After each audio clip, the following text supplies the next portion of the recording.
tofauti na watu wa nje.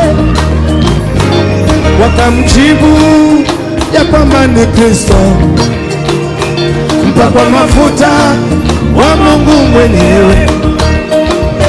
Wewe hapa ni mkuu kuliko Elia, maana hauchomi watu, unasamehe hata wale walikukosea, kwa sababu wewe ni Mungu.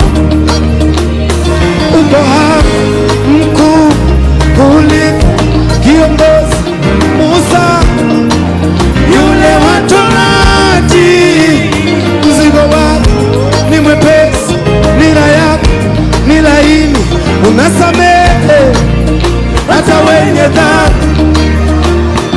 Uko hapa mkuu kuliko Samueli nabii, yule wa mafuta.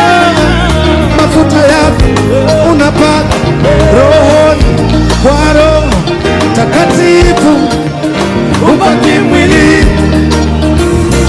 Uko hapa mkuu kuliko Falume Daudi aliyekufa. Ufalume wako hauzuiwi na muda na sehemu. Watu